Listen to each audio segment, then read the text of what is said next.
మాజీ మంత్రి అంబటి రాంబాబు వ్యాఖ్యలపై తీవ్ర స్థాయిలో మండిపడ్డారు మంత్రి సవిత. సీఎం చంద్రబాబు మాతృమూర్తిని దూషించడం క్షమించరాని నేరమని, అంబటిని తక్షణమే అరెస్ట్ చేయాలని డిమాండ్ చేశారు. మహిళల పట్ల అసభ్యంగా ప్రవర్తించే వారికి గుణపాఠం చెప్పేలా కఠిన చర్యలు తీసుకుంటామని మంత్రి హెచ్చరించారు. రాష్ట్ర అభివృద్ధి పథంలో దూసుకుపోతుంటే ఓర్చుకోలేక వైసీపీ నాయకులు రౌడీల్లా వ్యవహరిస్తున్నారని మంత్రి సవిత విమర్శించారు. అరాచకాలు మనం 5 సంవత్సరాలుగా చూసాం. ఒక్కొక్కటి బయటపడుతున్నాయి. మరి ఆ ఒక్కొక్కటి బయటపడుతుంటే చట్టం తన పని చేసుకుంటూ పోతుంటే మరి జగన్మోహన్ రెడ్డి గారు ఒక పక్క ప్రజలను రపరప నరికితే తప్పేముందంటారు. మరి ఈ రోజు అంబటి రాంబాబు గారు ఈ రోజు మాన్యశ్రీ ముఖ్యమంత్రి చంద్రబాబు నాయుడు గారిని ఏ విధంగా అసభ్యకరంగా మాట్లాడారో మనం చూసాం. జగన్మోహన్ రెడ్డి గారు ఈ రోజు అంబటి రాంబాబు గారు యావత్ ఆంధ్రప్రదేశ్ ప్రజలందరికీ బహిరంగంగా క్షమాపణ చెప్పాలి. ఎందుకంటే ఈరోజు భారతదేశంలోనే ఈ రోజు రాష్ట్రం అభివృద్ధిలో పరుగులు పెడుతుంది.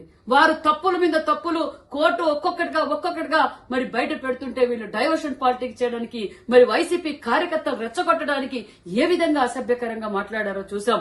అంబటి రాంబాబు గారికి తెలియజేసేది, మీరు సంస్కారహీనులు. గతంలో మీరు మంత్రిగా ఉన్నప్పుడు కూడా ఏ విధంగా ప్రవర్తించారో ప్రజలందరూ చూశారు. మీకు మహిళలంటే గౌరవం లేదు. ఈ ఆంధ్రప్రదేశ్ ద్రోహి మీరు అనే విషయం కూడా తెలియజేస్తున్నాం. మీరు, మీ నాయకుడు, మీ వైసీపీ పార్టీ వారందరూ బహిరంగంగా ఈ రోజు చంద్రబాబు నాయుడు గారికి క్షమాపణ చెప్పాలనే విషయం కూడా తెలియజేస్తున్నాం. ఖబర్దార్.